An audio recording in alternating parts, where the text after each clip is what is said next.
Hi everyone, welcome to Chemtechy. मेरा नाम है निशा और हम कर रहे हैं पीजीटी केमिस्ट्री का सिलेबस। ठीक है, तो थर्मोडायनेमिक्स जो चैप्टर है वो शुरू हो गया है हमारा। एक क्लास हो चुकी है, आज सेकंड है। इस क्लास में हम मेनली पढ़ेंगे कि फर्स्ट लॉ क्या था।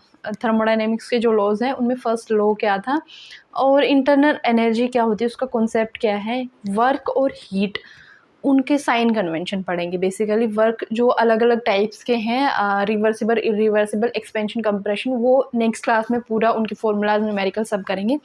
अभी के लिए ये छोटी सी क्लास होने वाली है 15 से 20 मिनट की। उसमें बस फर्स्ट लॉ देखेंगे, उसका एक दो न्यूमेरिकल्स करेंगे। ठीक है, तो ये थी आज की क्लास में हम क्या करने वाले हैं वो। और एक बात, चैनल पर अगर नए हैं तो सब्सक्राइब कर देना, वीडियो अच्छे लगे तो लाइक कर देना। अब हम बात करते हैं इंटरनल एनर्जी क्या होती है। लास्ट क्लास में थोड़ा सा हिंट मैंने दिया था। इंटरनल एनर्जी, अब खुद से सोच के देखो, इंटरनल अंदर की जो एनर्जी है उसको क्या बोलोगे तुम? Internal energy.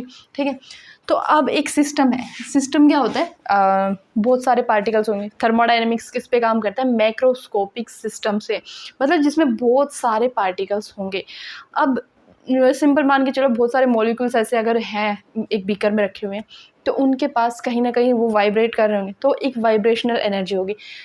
मूव कर रहे होंगे, काइनेटिक एनर्जी होगी। उनके न्यूक्लियस से रिलेटेड एनर्जीज होंगी, उसको न्यूक्लियर एनर्जी बोलेंगे। इलेक्ट्रिकल एनर्जी होगी, उनके पास रोटेट कर रहे होंगे, रोटेशनल एनर्जी होगी। अगर मॉलिक्यूल है तो वो बॉन्ड उनके बीच में जो बना है तो उसमें भी कुछ ना कुछ एनर्जी होगी, जिसको बॉन्ड एनर्जी बोल दोगे तुम। ठीक है, तो इमेजिन करके देखो दिमाग में कि एक बॉक्स रखा है, इतनी सारे मॉलिक्यूल्स है, उसके पास इतनी सारी अलग अलग टाइप की एनर्जीज हैं।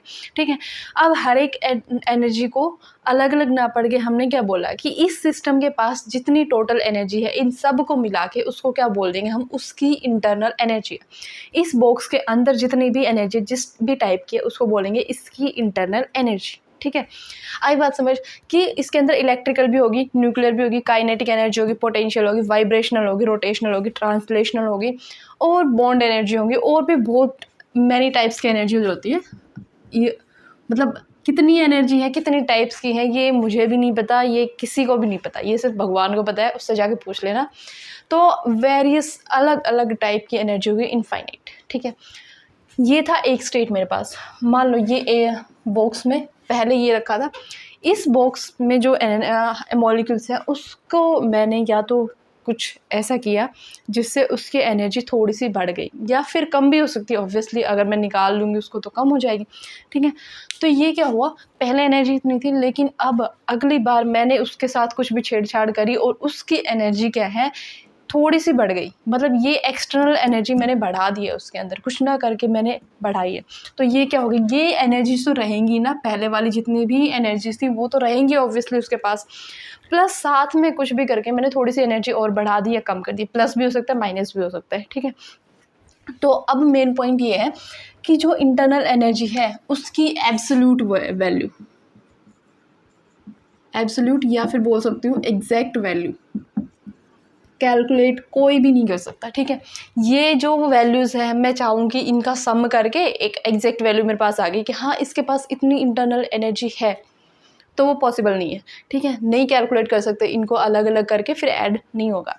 तो ना तो मैं U1 को फाइंड आउट कर सकती हूँ, ना ही मैं कितनी एक्सटर्नल एनर्जी डाल के, अब इंक्रीज इतनी हो गई मुझे ये पता है, बट हर एक ने कितना कंट्रीब्यूट किया क्या किया कुछ नहीं पता, कि ऐड करके फिर मैं U2 की वैल्यू भी नहीं बता पाऊँ, क्योंकि अगर मुझे यही वैल्यू नहीं पता तो कैसे पता चलेगा। ठीक है, तो अब क्या किया, हम क्या करते हैं कि ये जो अंदर की एनर्जी है पहले से ही, जो बॉन्ड, रोटेशनल, इनको मान लेते हैं कि कांस्टेंट टाइप ऑफ है। तो ये दोनों में आ रही है, तो अगर मैं इसको इसमें से माइनस करूँ, मतलब मैं चेंज तो निकाल सकती ना, अगर इसको इसमें से माइनस करूँगी तो ये तो सेम रहेंगी ना, कुछ भी करूँगी तो ये कैंसिल आउट होके हमारे पास आ जाएगा चेंज इन इंटरनल एनर्जी।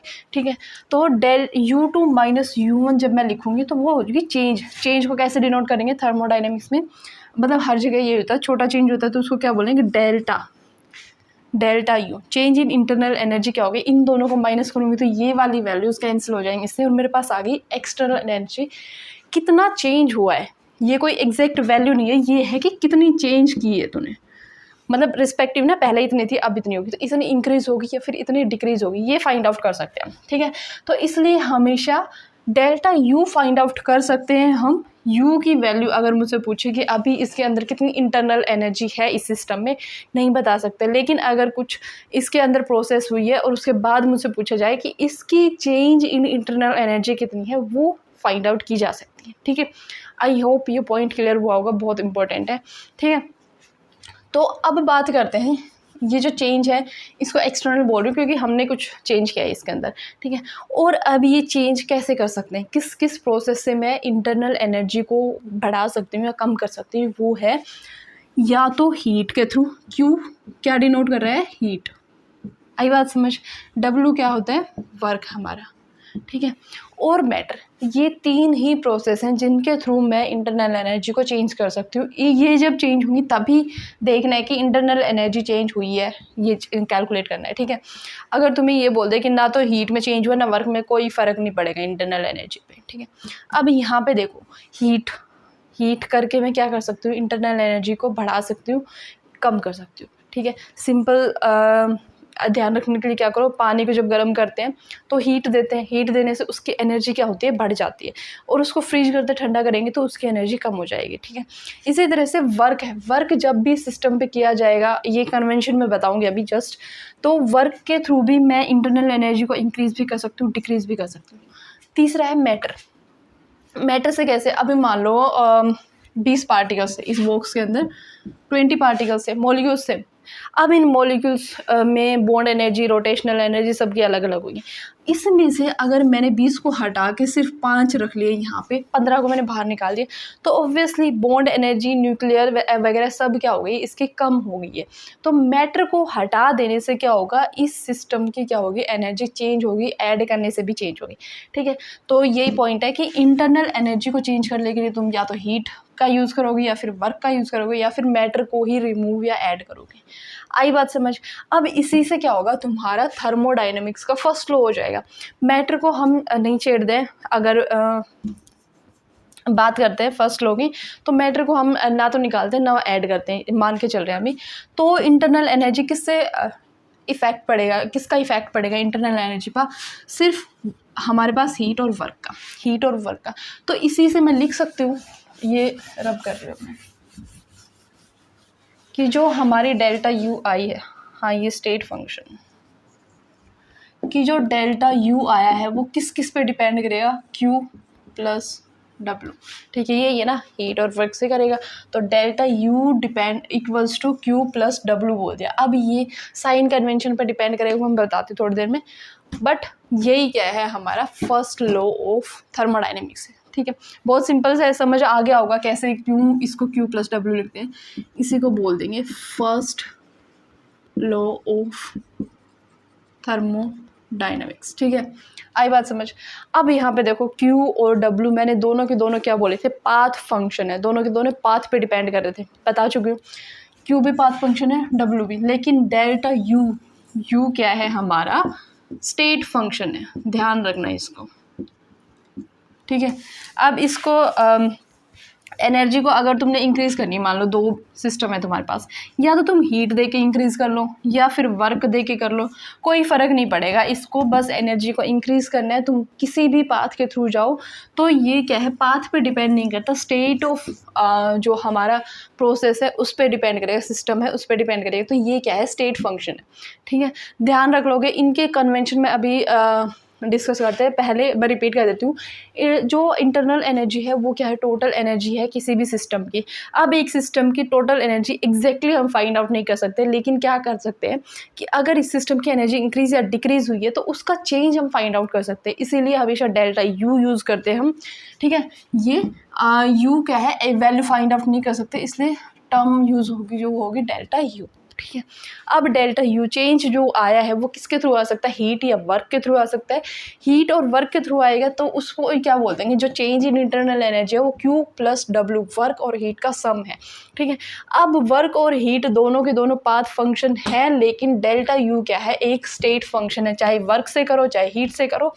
ये क्या करेगा, अगर इतने से इतनी एनर्जी लेके जानी है तो ये पाथ पे डिपेंड नहीं करेगा, तुम किसी भी मेथड से कर सकते हो इंटरनल एनर्जी चेंज। ठीक है, इतनी सी बात समझ आई। अब बात करते हैं इसके साइन कन्वेंशन की, बहुत इंपॉर्टेंट है। इसी से क्या होता है, एग्जाम में क्वेश्चन पूछे जाएंगे, कहीं पे तुम्हें +10 किलो जूल दे देंगे और कहीं पे -10 किलो जूल दे देंगे। यहाँ पे कंफ्यूज हो जाओगे, क्या करना है, प्लस करें या माइनस करें, ठीक है। तो अब इसको देखते हैं जल्दी से, नोट्स बना लेना साथ के। अब सामने तुम्हारे ये चार्ट सा बना रखा है मैंने, इसको ध्यान से नोट डाउन कर लो। यही है पूरा का साइन कन्वेंशन जो भी है वो, ठीक है। अब delta U equal to Q plus W होता है, फर्स्ट लो पढ़ लिया हमने। उसके बाद है कि डेल्टा यू पॉजिटिव हो सकता है, नेगेटिव हो सकता है, क्यू भी पॉजिटिव और नेगेटिव दोनों वैल्यूज़ हो सकती हैं, डब्ल्यू भी पॉजिटिव और नेगेटिव दोनों हो सकता है, ठीक है। अब डेल्टा यू अगर पॉजिटिव है, पॉजिटिव कब होगा, डेल्टा यू किसके बराबर लिख सकती हूँ मैं, U2 माइनस U1, मतलब फाइनल जो स्टेट है, फाइनल माइनस इनिशियल भी बोल सकती हूँ इसको। यहाँ पे इतनी एनर्जी थी, वहाँ पे इतनी एनर्जी हो गई। अब फाइनल में से इनिशियल माइनस करके ही तो डेल्टा यू निकालते हैं, और जो डिफरेंस है वही होगा। तो अगर ये पॉजिटिव है, पॉजिटिव का मतलब क्या हो गया, you final minus you initial, final minus initial positive आया है, मतलब फाइनल वैल्यू ज़्यादा होगी इनिशियल से। यहाँ पे एनर्जी थी, पहले इनिशियल फिर फाइनल एनर्जी इतनी होगी, तो अब पॉजिटिव तभी तो आएगा ना जब ये एनर्जी इंक्रीज हुई होगी। यहाँ पे फाइनल की एनर्जी ज़्यादा है, तो ये एनर्जी ज़्यादा कैसे आई होगी, कहीं ना कहीं इसने एनर्जी अब्जॉर्ब करके ऊपर गया है। आई बात समझ, पॉजिटिव है मतलब अब्जॉर्ब करके ऊपर गया है, फाइनल की एनर्जी ज़्यादा होगी। तो डेल्टा यू जब भी पॉजिटिव होगा मतलब एनर्जी जो है तुम्हारी वो अब्जॉर्ब हुई है, ठीक है। कर लोगे याद, इसको समझ आ गया।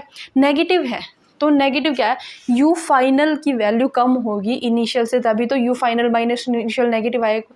तो ये इनिशियल है तुम्हारा और ये फाइनल है, तो कहीं ना कहीं एनर्जी कम होगी। एनर्जी कम कैसे होगी, जब सिस्टम अपनी एनर्जी को लूज़ कर देगा, मतलब इवॉल्व करेगा, निकाल देगा।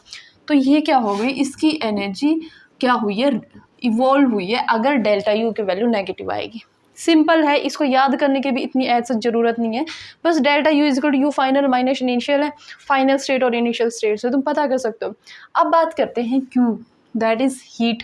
हीट अगर पॉजिटिव है तो सिस्टम ने हीट को अब्जॉर्ब किया। ध्यान रखना सिस्टम की बात कर रही हूँ यहाँ पे, सराउंडिंग के रिस्पेक्ट में अगर पूछेंगे तो उल्टा हो जाएगा, ठीक है। तो यहाँ पे Q is equal to positive, अगर है पॉजिटिव है तो सिस्टम ने हीट को अब्जॉर्ब किया है, ठीक है। ऐसे दिमाग याद रखो कि हमारा जो ब्रेन है, माइंड है, वहाँ पे हम पॉजिटिव थॉट्स को अब्जॉर्ब करते हैं और नेगेटिव को निकाल देते हैं, ठीक है। पॉजिटिव थॉट्स को अब्जॉर्ब करो, नेगेटिव को निकाल दो। तो ये काइंड ऑफ हीट है कि पॉजिटिव जो आएगा अगर हमारी हीट की वैल्यू जो पॉजिटिव है तो मतलब हीट अब्जॉर्ब हुई है सिस्टम्स के द्वारा, और नेगेटिव है तो सिस्टम ने हीट को रिलीज़ कर दिया, निकाल दिया है, ठीक है। तुम सिस्टम हो, ये समझ के चलो। अब बात करते हैं W, दैट इज़ वर्क, ठीक है, ठीक है। अब वर्क क्या है, वर्क भी पॉजिटिव नेगेटिव है। वर्क पॉजिटिव कब होगा, work done on the system, अगर तुम सिस्टम के ऊपर काम करोगे तो पॉजिटिव है, अगर सिस्टम खुद काम करेगा तो नेगेटिव आएगा, ठीक है। ये ध्यान रखना, डन ऑन द सिस्टम और डन बाय द सिस्टम, ठीक है। याद रखोगे इसको, work done on the system हमेशा पॉजिटिव होते हैं और work done by the system negative होते हैं। फिजिक्स में जब पढ़ते हैं तो ये अपोजिट हो जाता है, लेकिन हम तो केमिस्ट्री पढ़े थे, केमिस्ट्री में सारे कन्वेंशन उल्टे होंगे उनसे। तो फिजिक्स वाली थर्मोडायनेमिक्स मत पढ़ने लग जाना, यही पढ़ना है, इन्हीं को फॉलो करना है, ठीक है। तो ये है work done on the system, system के ऊपर काम कर रहे हो तो वो पॉजिटिव है, और सिस्टम खुद काम कर रहा है डन बाय द सिस्टम तो वो नेगेटिव, ठीक है। ये थे साइन कन्वेंशन, आई होप थोड़ा याद हो जाएंगे तुम्हें अभी। अब ये 2-3 जो है कन्वर्जेंस है, बहुत सिंपल है, ये तो तुम्हें पता होगी। 1 कैलोरी किसके बराबर होती है, 4.18 जूल, ठीक है। 1 calorie is equal to 4.18 joule, इसको ध्यान रखना। और एक इम्पॉर्टेंट है, जूल जो होता है 1 जूल किसके बराबर होगा, उल्टा कर देंगे, इसको 1 से डिवाइड करोगे तो डिवाइड करने का टाइम नहीं मिलेगा, तो इसलिए अभी से याद करके जाओ 1 जूल किसके बराबर जाओ, 0.239 कैलोरी, या फिर 10⁻⁷ अर्ग्स। अर्ग्स ये भी क्या है, एनर्जी की ही यूनिट है, ठीक है। तो ये तुम्हें बहुत इंपॉर्टेंट है, याद होने चाहिए, क्योंकि क्वेश्चन पेपर में कई बार क्या करते हैं, हमें जूल में वैल्यूज़ देके अर्ग्स में पूछ लेता है, या फिर जूल में देके कैलोरी में, कैलोरी से जूल में, तो वहाँ पे बैठ के एक ये याद करके जाते हैं, इसको कैलकुलेट करने का टाइम नहीं मिलता। 1/4 करोगे या फिर इसको, हाँ सिंपल, ये 1/4 ये वही होता है ना, कैलकुलेशन ट्रिक होती है। 0.18 को हटा दो, सिंपल 1/4 रखो, तो ये 1/4 तो पता होगा 2.25 के अराउंड आते हैं, तो इसके अराउंड करके भी तुम कैलकुलेट कर सकते हो, बट इससे अच्छा है याद करके जाओ इनको, ठीक है। तो एक न्यूमेरिकल कर लेते हैं ताकि तुम्हें थोड़ा सा समझ आ जाए, डन बाय, डन ऑन, ये सब, ठीक है। तो मैं न्यूमेरिकल लिख देती हूँ एक बार पहले यहाँ पे। अभी ये क्वेश्चन लिखा है तुम्हारे सामने, calculate the internal energy change when A system absorbs 15 kilo joule of heat and does 5 kilo joule of work. पहला केस तो ये। दूसरा तुम्हें इसका भी कैलकुलेट करना है, दूसरे सिस्टम का भी। जब 5 kilo joule work is done on the system and 15 kilo joule of heat is given out by the system, ठीक है। बहुत सिंपल है, इसको देख के ये नहीं करना है कि पता नहीं क्या दे दिया। अब पहले तो तुमने यही लिख लेना है कि तुम्हारा फर्स्ट लॉ क्या है, Q प्लस W, ठीक है। यही है सिंपल। तुम्हें डेल्टा यू निकालना है, इंटरनल एनर्जी चेंज। तो पहले क्वेश्चन में मैं लिखूंगी क्यू क्या है और डब्ल्यू क्या है, ठीक है। क्यू गिवन है, a system absorbs 15 kilo joule of heat, तो 15 किलो जूल अब्जॉर्ब किया है इसने। अब्जॉर्ब करने के लिए मैंने क्या बोला था, हीट अब्जॉर्ब कर लो, मतलब पॉजिटिव थॉट्स को अब्जॉर्ब करोगे, तो इसके आगे मैं लगाऊंगी पॉजिटिव, ठीक है। क्यू किसके बराबर हो गया, प्लस 15 किलो जूल। वर्क कितने है हमारे पास, 5 kilo joule of work does, मतलब सिस्टम ने काम किया, system does 5 kilo joule of work, system ने काम किया है। सिस्टम खुद काम करेगा तो वो क्या होगा, नेगेटिव होगा। तो यहाँ पे क्या आ गया, -5 किलो जूल, ठीक है। आगे बात समझ। अब यहाँ पे पुट कर दो सिंपल, डेल्टा यू किसके बराबर हो जाएगा, क्यू की वैल्यू प्लस 15, ये प्लस सिंबल तो आएगा ही सिंबल ये वाला। अब वर्क क्या है मेरा, -5 है, ठीक है। इसमें यूनिट्स ध्यान रखना, किलो जूल ही गिवन हो, जूल अगर गिवन है तो फिर उसको चेंज करना पड़ेगा। आई बात समझ। तो यहाँ पे आ गई मेरे पास ये, तो डेल्टा यू की वैल्यू इसकी आ जाएगी +15 -5, मतलब +10 किलो जूल। आई बात समझ, बहुत सिंपल है, हो गया। ऐसे ही क्वेश्चन थोड़े से घुमा फिरा के पूछेंगे, आगे जब प्रैक्टिस करोगे तो आ जाएंगे वो भी, ठीक है। अब यहाँ पे भी सिंपल वही डेल्टा यू की वैल्यू में पुट करना है हमने। तो 5 kilo joule of work is done on the system, on the system होगा तो वर्क की वैल्यू होगी +5 किलो जूल, ठीक है। बस यही ध्यान रखना है, ऑन द सिस्टम कब था और बाय द सिस्टम कब था। अब यहाँ पे क्यू की वैल्यू अगर मैं बात करूँ तो कितने 15 किलो जूल हो हीट इज गिवन आउट मतलब नेगेटिव निकल गए हैं, तो -15 किलो जूल।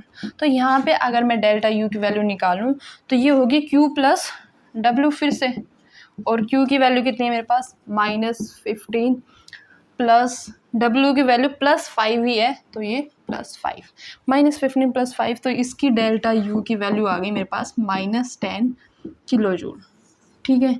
डिफरेंस समझ आया, डेल्टा यू +10 आया, यहाँ पे -10 आया है। अब एक क्वेश्चन और भी पूछ सकते हैं इसमें से, बताओ इनमें से कौन से सिस्टम ने एनर्जी को अब्जॉर्ब किया है और कौन से ने एनर्जी को लूज़ किया है, या फिर कौन से सिस्टम की एनर्जी इंक्रीज़ हो जाएगी और कौन से सिस्टम की एनर्जी डिक्रीज़ हो जाएगी।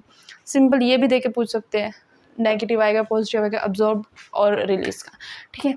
तो ऐसे ही क्वेश्चन जब क्वेश्चन प्रैक्टिस करेंगे हम तब भी करेंगे, इससे थोड़े हाई लेवल के होंगे ऑब्वियसली, बट अगर ये समझ आ गया तो वो आराम से हो जाएंगे, ऐसे कुछ दिक्कत नहीं होगी तुम्हें, ठीक है। तो आज इस क्लास में हम इतना ही करेंगे, मिलते हैं नेक्स्ट क्लास में वर्क के साथ में, ठीक है।